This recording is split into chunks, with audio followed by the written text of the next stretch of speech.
Welcome to our channel, ladies and gentlemen. The impeachment of Deputy President Rigathi Gachagua has really exposed the politics of betrayal that has been the nature of our politics since independence. It never started today. Of course, it started with the founding fathers, the first President Jomo Kenyatta and his counterpart Jaramogi Oginga Odinga. When they ascended to power, they had sharp differences that were later to haunt the country to date.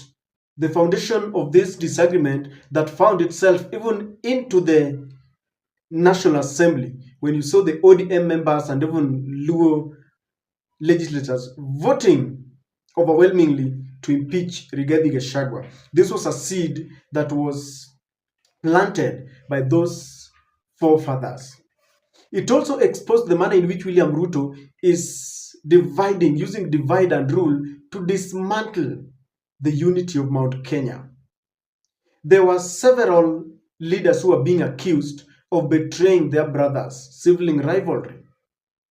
And at some point, there was a stalemate and a standoff at the National Assembly. When this bill was ripe, it was to be tabled in Parliament, but there was no one who was ready to table this motion. At first, we heard that it was Opondo Kaluma, the Homa Bay town member of Parliament.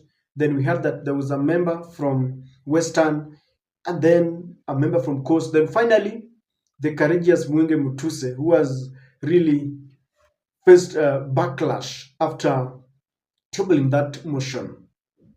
But if there is one leader who has been accused of betraying his brother, is Kimani Ichungwa, Kikuyu member of Parliament. Sometimes back, they were in that game with Ndindi Nyoro, the Kiaru member of Parliament. But Ndindi Nyoro took a break and he's been very quiet.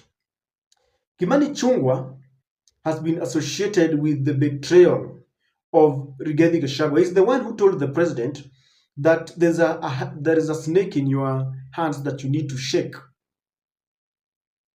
And he really meant that Gachagua should be kicked out of this government. He was really reading and acting Ruto's script. Now, after the impeachment, several names have been proposed to take over in case Rigathi is going to be ousted from power. Then there is going to be some changes, because if Kindiki is going to ascend to power as a deputy president, then his position is going to fall vacant. And people are already associating that seat with Kimani Ichungwa, who is currently the majority leader. And many people are saying that he was at the forefront of impeaching Gachagua because there is something he was promised. Of course, we've heard of several relatives that have been given jobs. But Kimani Ichungwa, realizing that things are not really rosy in Central about impeaching Rigathi Gachagua, decided to clear the air, and is saying that he's not interested in taking that seat, even if it will fall vacant, saying that he's comfortable and is happy serving his Kikuyu constituents and serving as the majority leader. Nimesikia mko na maneno mpaka yuko kiongozi aliongea hapa akasema wewe tunaona uende waziri wa interior. Lakini nataka nimwambie huyo kiongozi, mimi niko na kazi. Na sitaki watu wachanganyikiwe. Muliona niliongoza mambo ya mswada wa impeachment huko bunge, na niwashukuru hao wabunge wetu sababu wote walishirikiana na sisi. Na sio sababu tulimchukia mtu binafsi. Ni sababu tuliipenda Kenya na tukapenda wa Kenya na tukapenda maendeleo ya watu binafsi. Na mimi sikufanya ile kazi ili nipate kazi nyingine yoyote. Na nataka niwaambie, nikimwambia ndugu yangu yeye alisema hapa nipewe kazi ya waziri. Mimi sina haja na kazi ya waziri. Mimi niko na kazi ambayo nimepewa na wananchi wa Kikuyu, na hawa wabunge wakanipea kazi kama kiongozi wao kwa bunge la kitaifa. Na hiyo ndio kazi naomba Mwenyezi Mungu niweze kuendelea, ili tumsaidie rais alete maji Rabai, atengeneze barabara la Rabai, wananchi wa Rabai na Kenya wapate huduma ya afya kwa mambo ya mpangilio wa universal health coverage ama SHIF. Now his message could have come at a better time than this because people are already breathing fire. Just recently, Kimani Ichungwa's portraits were banned by irate members, calling him Msaliti, you're a traitor. And he knows very well that things are boiling in Mount Kenya. And apart from banning, those his portraits, people are already playing this clip here that maybe this is the last time he warned Rigathi Gachagua before the impeachment.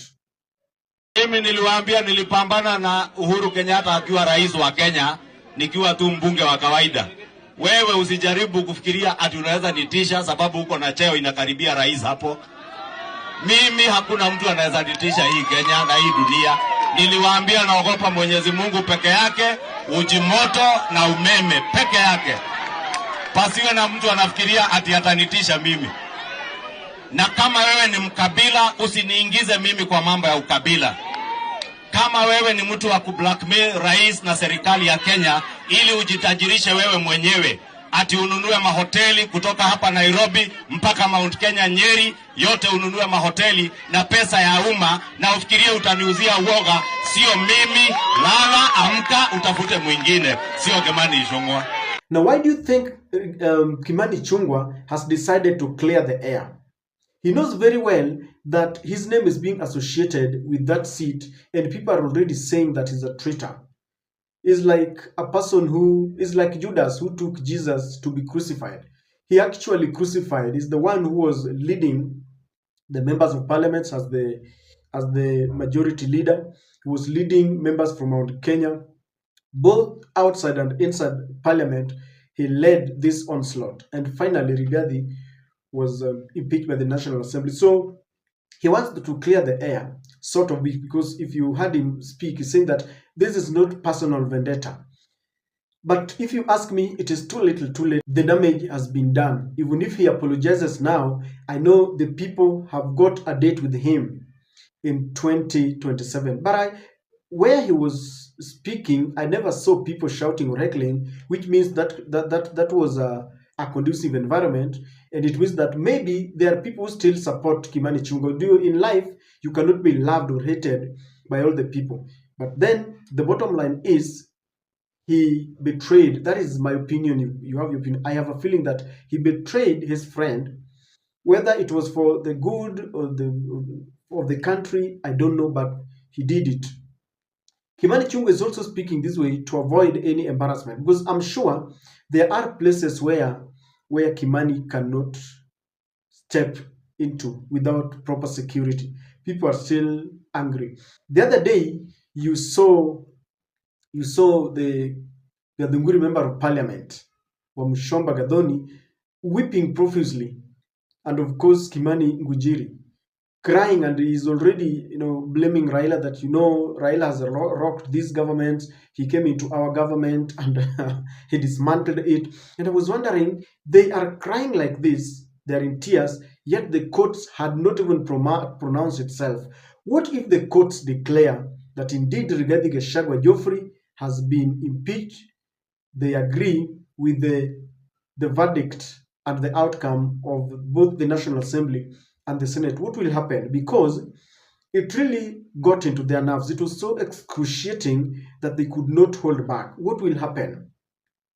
Now, Kimani Ichungwa is also maybe just sending, this message to Ruto in advance that, I don't want this because it will give me problems. Because right now, if he takes that seat, he can be given. Kimani Ichungwa is, that docket needs someone who does not care. I remember when the Azimio fraternity went to the streets, there was this discussion that Kithure Kindiki did not have the guts to arrest Raila Amolo Odinga. Yet they needed someone who could arrest Raila, someone who could show the people that Raila is a normal Kenyan just like any other. And the people who are being proposed to are Kimani Ichungwa and even Eden Duale, because if there is one person who has always faced Raila Amolo Odinga with not very kind words, is Kimani Ichungwa. He just switched camps when he realized that Raila was soon coming to the government. Otherwise, he would have been one of the victims who would have suffered, because those who are attacking Raila today, they are at the periphery when Raila is inside. So Kimani can be given that position. He is, and I don't care. He's ruthless, if you ask me. He's one person who had sometimes warned Uhuru Kenyatta that if he was not going to respect people's property, then his property would also suffer. That is how people ended up attacking and invading the Northland farm. So this is something that people are really associated with him, and he knows very well that if ever he takes that seat, then it will dilute this notion that, we didn't have any personal vendetta or personal disagreement between us. It was only for the good of the nation, because we wanted the government to work smoothly. People will say that the main reason why you led the impeachment was because you wanted this seat, and I think he wants to clear his name. He doesn't want this to deteriorate beyond how it is, because I know there are places where people just look at Kimani and they feel, I've seen people being chased around, those who supported the impeachment motion, and I've even seen just the other day during the Mashujaa Day, county and deputy county commissioners had problems, especially in Central. In Kiambu, they walked away immediately. The deputy county commissioner was trying to read the statement from the office of the president. In Nyeri, they were very quiet, and then immediately the county commissioner rose. They walked away peacefully, just telling them, "We don't want." So, because William Ruto has now become very unpopular in that area. I wonder how he's going to make it. No wonder he sought for reinforcement from Raila Odinga. But I know Kenyans will decide when the right time comes. So Kimani Ichungwa is saying, Sitaki, I don't want, because he doesn't want more controversy. If you ask me again, it is too little, too late. The damage has been done.